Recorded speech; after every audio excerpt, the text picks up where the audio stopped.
বিএনপির সিনিয়র যুগ্ম মহাসচিব রুহুল কবির রিজভী বলেছেন, প্রধান উপদেষ্টা ডক্টর মোহাম্মদ ইউনূস এখন ক্ষমতায়, কিন্তু যাদের আত্মদান এত গুম হয়ে যাওয়া ট্র্যাজেডির চূড়ান্ত ঘটনা, বিগত 15-16 বছর ধরে নেতাকর্মীদের বাড়িতে বাড়িতে যে কান্না, সেই কান্নার রোল এখনো থামেনি। এদের আহাজারি এখনো আকাশে বাতাসে ধ্বনিত হয়।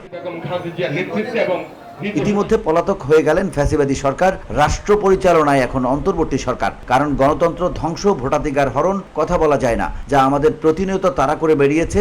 চিরদিন ক্ষমতা ধরে রাখতে শেখ হাসিনা যেভাবে রক্তাক্ত কর্মসূচি পালন করে গেছেন, সেটা প্রতিহত করে 15 বছর ধরে সমমনা দলগুলো এবং বিএনপির নেতৃত্বে এত যে আত্মত্যাগ, সবশেষে গত 5 আগস্ট ছাত্র জনতার সম্মিলিত আন্দোলনে আমরা সাফল্যমণ্ডিত হই শেখ হাসিনাকে তাড়াতে।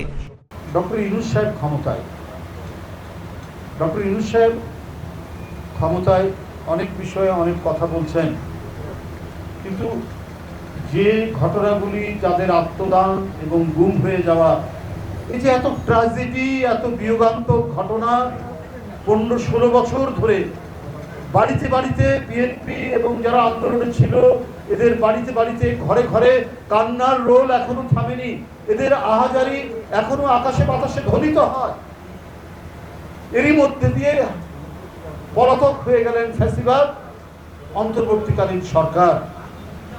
কারণ গণতন্ত্র ধ্বংস, ভোটাধিকার হরণ, মানুষের কথা বলা যায় না, ভয় ভীতি আমাদেরকে প্রতিনিয়ত প্রতিক্ষণে আমাদেরকে তাড়া করে বেড়াচ্ছে। বৃহস্পতিবার নয়াপল্টনে দলের কেন্দ্রীয় কার্যালয়ের নিচতলায় আয়োজিত দোয়া মাহফিল অনুষ্ঠানে প্রধান অতিথির বক্তব্যে এসব কথা বলেন রুহুল কবির রিজভী।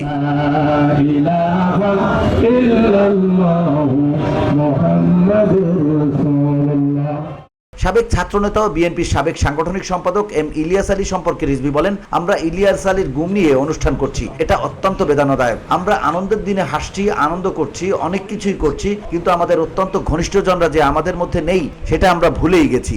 গুম দিবস পালন করছি, এটা অত্যন্ত বেদনাদায়ক আমাদের জন্য। আমরা প্রতিদিনের মতো হাসছি, আনন্দ করছি, আনন্দের দিনে অনেক কিছুই আমরা করছি, কিন্তু আমাদের অত্যন্ত ঘনিষ্ঠ জনরা যে আমাদের মধ্যে নেই, আমরা কয়দিনই বা তাদের কথা মনে করি। ছাত্র রাজনীতির সুবাদে আমাদের পরিচয়, তারপর বাংলাদেশের সবচেয়ে বড় ছাত্র সংগঠন জাতীয়তাবাদী ছাত্র দলের নির্বাচিত সভাপতি হয়েছিলাম আমি এবং সাধারণ সম্পাদক হয়েছিলেন এম ইলিয়াস আলী। ছাত্র রাজনীতির সুবাদে আমাদের পরিচয়, তারপরে তখন বাংলাদেশের বৃহত্তম ছাত্র সংগঠন জাতীয়তাবাদী ছাত্র দল, যার নির্বাচিত সভাপতি সাধারণ সম্পাদক হয়েছিলাম আমি ইলিয়াস আলী।